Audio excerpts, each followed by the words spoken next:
President Donald Trump has rejected another proposal from Iran because there was no guarantee the country would give up its nuclear program.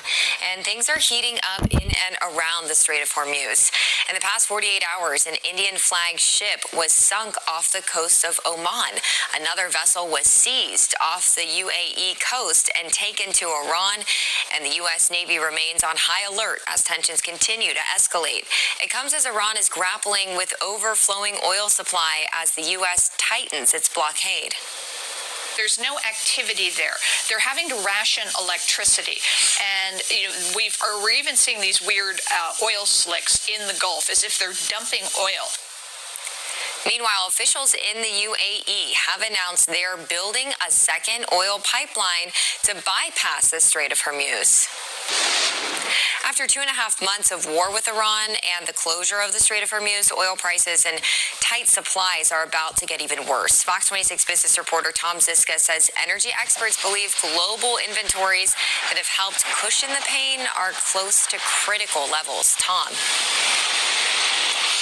Caroline, the basic math looks like this, sounds like this. The world consumes about 100 million barrels of oil every single day, while the war has blocked about 14 million barrels of oil and refined products from getting to the market every single day.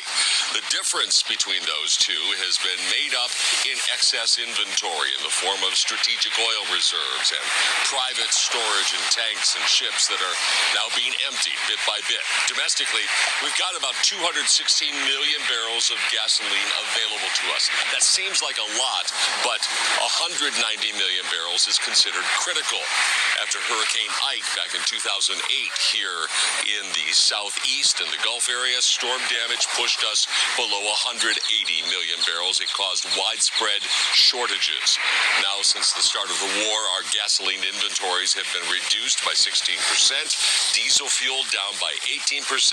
Experts say that is unsustainable. While we still have several hundred million barrels of gasoline and diesel inventory, a lot of that inventory is tied up in refinery operations, or it's in the pipelines, or it's at the terminals, so not all of it is available to dispense to the consumer.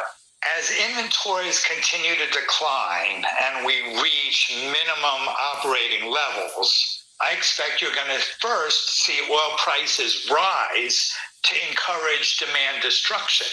But what we've seen in a number of countries around the world is rationing of the available supplies, which has really forced demand destruction.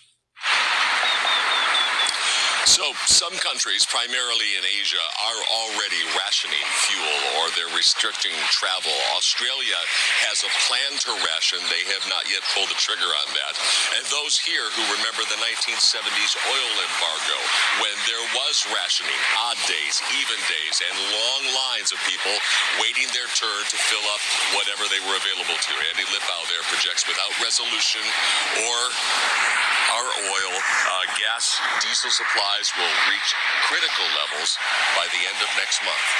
Watching Your Money, I'm Tom Ziska, Fox 26 News.